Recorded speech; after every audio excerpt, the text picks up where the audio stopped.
Muito bem-vindo, bem-vinda você que está aí, minha gata, meu gato, que está chegando para o meu curso, mais uma aula do curso de Ecologia Online totalmente gratuito para você. Está na hora da gente seguir adiante, então, com o assunto de hoje, hiper, mega, super, hiper importante para o Enem, que é sucessão ecológica. O que a gente chama de sucessão ecológica? Sucessão ecológica são os eventos que acontecem de ocupação no ambiente. Nestes eventos, ou durante esses eventos, essa série de eventos, uma comunidade vai sendo progressivamente substituída por uma outra comunidade. Então, sucessão ecológica nada mais é do que comunidades substituindo comunidades e ocupando aí um determinado ambiente. E você hoje vai aprender nessa aula sobre os principais eventos que acontecem durante uma sucessão. Então se liga demais da conta, porque essa aula é hiper mega importante, já falei para você. Então vamos pegar um exemplo partindo do seguinte. Imagina que exista uma rocha, que eu vou chamar aqui de uma rocha nua. O que é uma rocha nua, professor? Uma rocha nua é aquela rocha que se formou logo depois, por exemplo, de uma erupção vulcânica ou de um afloramento vulcânico aí que aconteceu inúmeras vezes na natureza. Essa rocha nua, se você reparar, ela é um ambiente favorável para a vida? Pensa, sim ou não? Bom, se alguma forma de vida vai ocupar essa rocha, de certa forma ela pode permitir a ocupação de alguma forma. Então, de alguma forma, ela seria favorável sim, não é? Então, observe o seguinte, que tipo de vidas ou de seres vivos conseguiriam se estabelecer numa rocha nua? Você acredita que uma árvore de grande porte conseguiria se estabelecer numa rocha nua? É provável que não.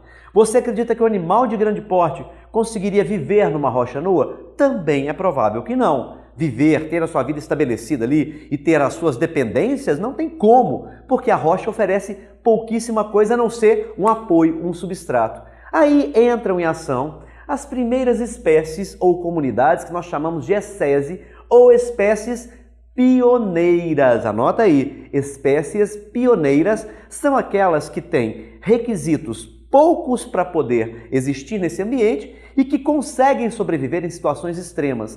Quais são as espécies que tradicionalmente são pioneiras, que conseguem colonizar um determinado ambiente? Eu tenho certeza absoluta que você sabe. Se lembre, são quem? São os líquens, esses serizinhos que são casamentos, relações harmônicas, mutualísticas entre fungos e algas. Eles conseguem chegar ali e grudar na superfície rochosa, porque as hifas de fungo vão entranhando e no meio daquelas hifas tem algas agregadas. Então esses seres conseguem colonizar ambientes que são desfavoráveis para a colonização por outros seres vivos. Eles têm poucos requisitos e são extremamente tolerantes a situações adversas. Lembre-se, de dia um sol escaldante, de noite às vezes um frio congelante. Líquens são ótimos para ambientes desfavoráveis para outras espécies.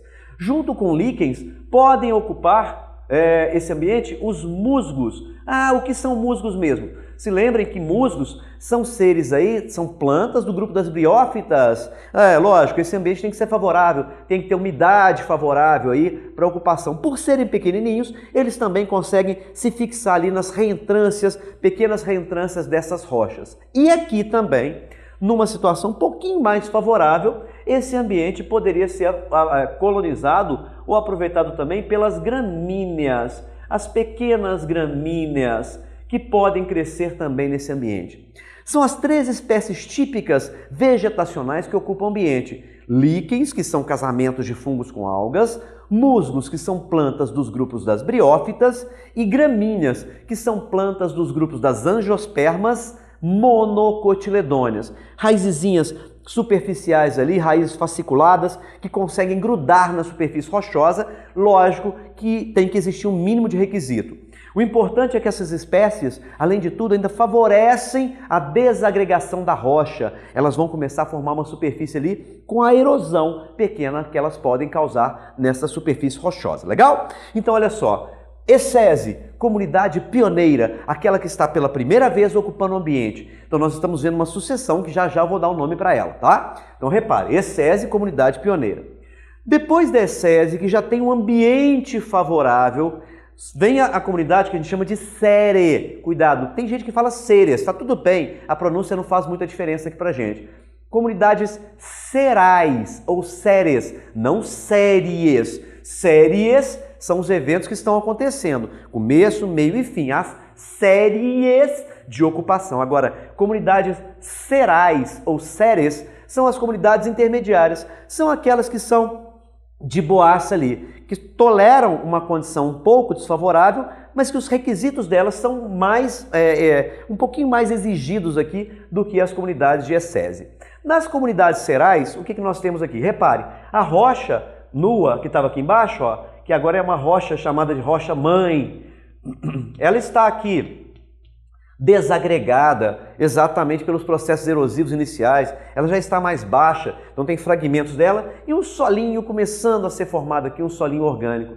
Esse tipo de ambiente é favorável para quem? Para gramíneas também, então os capins estão crescendo aqui felizes da vida, e também agora para plantas do tipo quê? Arbustivas. Então os pequenos arbustos e plantas herbáceas podem crescer nesse tipo de ambiente. Então a gente tem ali um estágio intermediário, logo depois da comunidade seral. Logo depois, desculpa, da ecese, né? Essa é a comunidade seral. O que está acontecendo aqui? As espécies animais, elas vão acompanhando o desenvolvimento das espécies vegetais. Lembre-se, vegetais dão suporte porque são seres autótrofos, são produtores na base da comunidade, na base de toda a parte energética aí que é importante. Ok? E aí a gente chega finalmente no que nós chamamos de clímax.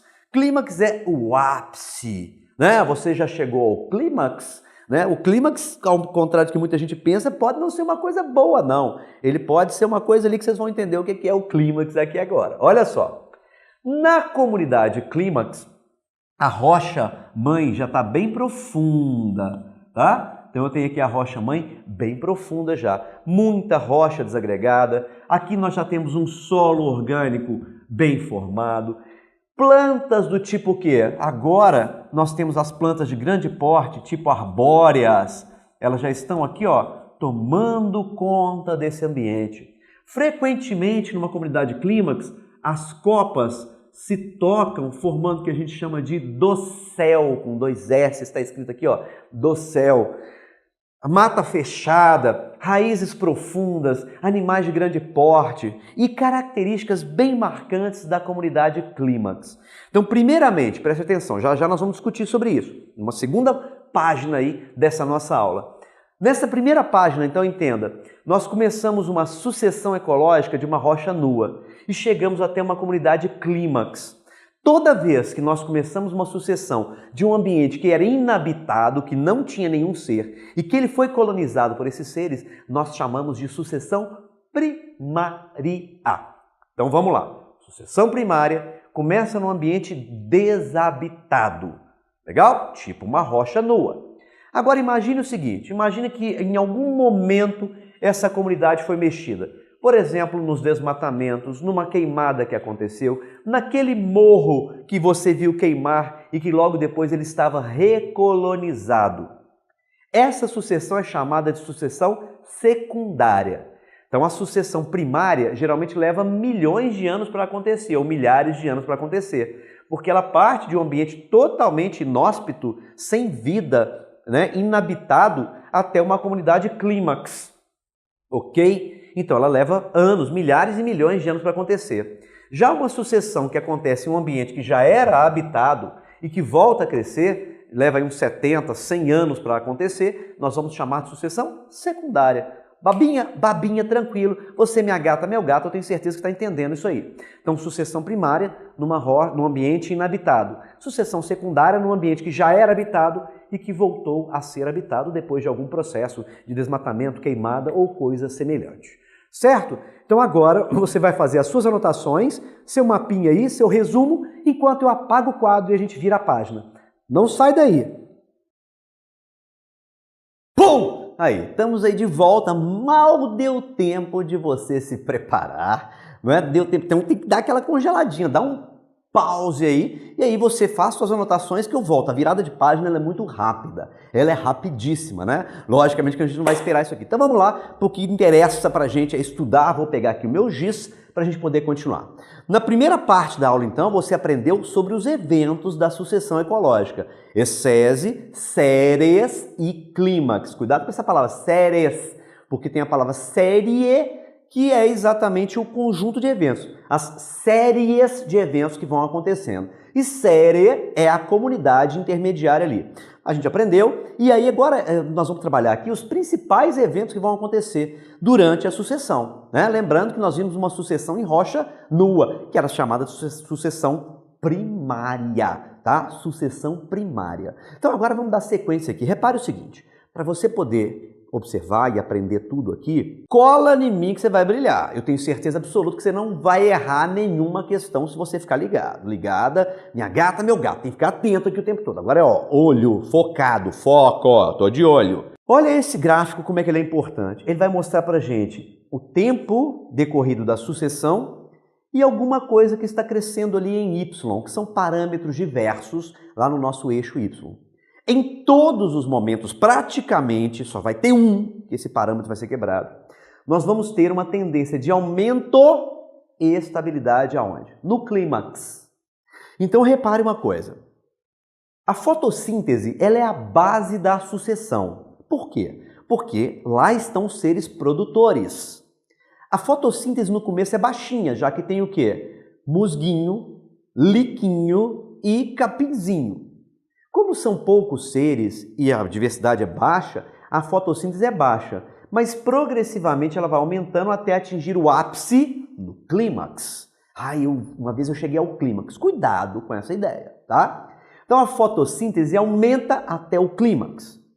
A respiração em paralelo também aumenta até o clímax, que a respiração é o consumo, é a exigência, é a utilização da matéria orgânica para a gente poder gerar energia, para os seres de um modo geral poderem gerar energia. E aí ela também aumenta acompanhando a fotossíntese até o clímax. Lembrando sempre que a fotossíntese sempre tem que ser maior que a respiração, porque ela que sustenta a vida, né? A fotossíntese sustenta toda a base do ecossistema. Se a respiração for maior que a fotossíntese, o ecossistema vai acabar, ok? Então preste atenção aqui agora. O número de espécies, repara como é que você vai brilhar fácil. É intuitivo, não é? É intuição. O número de espécies, ele também aumenta. Você praticamente não tinha espécie aqui. Ela vai sendo colonizada, séries, transições ali, espécies, mudança rápida de espécie, clímax, maior biodiversidade. Então o número de espécies também aumenta rapidamente, depois se estabiliza e muda muito pouco. A biomassa é intuitivo. Biomassa é massa seca. Já estudamos na aula anterior aí, qualquer coisa tem dúvida, volta na aula anterior. A biomassa, como está aumentando a quantidade de espécies, e não só a quantidade, como também o tamanho das espécies, a biomassa, consequentemente, também aumenta até estabilizar no clima. Cadeias tróficas, transferência, fluxo de matéria e energia. No começo tem muitas espécies? Não. Então as cadeias são simples e curtas. Agora, à medida que vai aumentando a quantidade de espécies e que se chega no clímax, as cadeias vão se tornando mais longas e mais complexas, passando a formar teias. E esse que é o ponto importante. As teias alimentares existem aqui, aula anterior também. Tem muita gente que pensa que às vezes a extinção de uma espéciezinha, a pessoa fala, foi só uma espécie extinta em meio a tantas outras. Só que essa pessoa tem a visão pequena demais para entender que essa espécie está no meio de uma teia. E quando a gente tem uma teia, imagina aqui uma teia, ó, fazer aqui uma teia. Você tem muitos pontos. Às vezes tirar um pontinho dessa teia é romper com o equilíbrio de vários outros pontos dessa teia. A gente tem que parar de pensar em extinção de espécie como aquela espécie extinta e entender que aquela espécie que foi extinta, ela está dentro de um contexto mais amplo, dentro de um contexto maior. Já falei, cola em mim que você vai brilhar, eu tenho certeza absoluta. Agora, olha aqui, o que quer dizer PPL? Partido Progressista Liberal. Porra, pá, tá tudo bem. Tá boa sua parte política, mas zero de ecologia. Né? Eu tenho certeza que você não é zero, você é 10 e vai ser mais que 10 sempre. Tá? PPL quer dizer produção primária líquida. Não adiantou porque eu não sei nada. Calma. Já falei, cola que você vai brilhar, cola que você vai brilhar. Eu vou te mastigar essa coisinha para você. PPB não é Partido Progressista Brasileiro, é Produção Primária Bruta, certo? Então sintoniza aqui agora. O que é isso aqui? A produção primária bruta, nós vamos levar lá para cima agora. Ela está diretamente ligada ao total de quê? De fotossíntese. Produção primária bruta. Produção primária bruta é o total de fotossíntese que a planta ou que o ser, vamos pensar agora no ecossistema inteiro, que os produtores produziram, produção primária bruta. Ela faz um tanto de fotossíntese, um tanto, tá? Isso tudo é para ela no primeiro momento, né? Então está disponível para ela. Só que ela gasta uma parte dessa energia consumindo essa energia, que é basicamente o que a gente chamaria no ecossistema de respiração total desse ecossistema. Então você tem ali o quê? Você tem o consumo total. Repara uma coisa, eu falei para você que a fotossíntese aumenta, que o consumo também aumenta. Então não se esqueça disso. Fotossíntese aumenta e estabiliza, consumo também aumenta e estabiliza. Só que agora eu tenho um valor, um parâmetro importante, que é a produção primária bruta, que é representado pelo total de fotossíntese menos o consumo. É o único valor que vai decrescendo no ecossistema, que vai ficar semelhante a zero. E esse é um ponto extremamente importante. Professor, não entendi semelhante a zero, por quê? Vou fazer uma analogia para você entender. Imagina o salário de uma pessoa. Imagina que essa pessoa ganha R$1.000. Esse é o salário bruto. Só que seria a produção primária bruta dela, o salário bruto dela. Só que ao longo do tempo, ela gasta uma parte desse salário, tem desconto. Então, esse é o consumo. Sobrou o quê? Sobrou o líquido. Então, o salário líquido é aquilo que fica, que ela pode até guardar, estocar, crescer, investir, alguma coisa assim. Então, com essa analogia, entenda, produção primária bruta é o total de salário que a planta ganhou, que é a fotossíntese total dela. Consumo seria o gasto do salário dela. E a produção líquida é o salário que sobrou, não é? Então, quando a gente repara, se a produção primária bruta ela é alta e o consumo tende a igualar a produção primária bruta, o que vai sobrar é praticamente zero. Esse é um contexto extremamente importante para que você entenda que um clímax não, vou escrever só o não aqui porque não cabe, não é pulmão do mundo como eles pensam, já que a Amazônia é uma comunidade clímax, fala assim, a Amazônia é o pulmão do mundo. Um clímax não é pulmão do mundo. Uma pessoa, mas peraí, então de onde vem o oxigênio que a gente respira? Vem lá das algas, do plâncton na maior quantidade.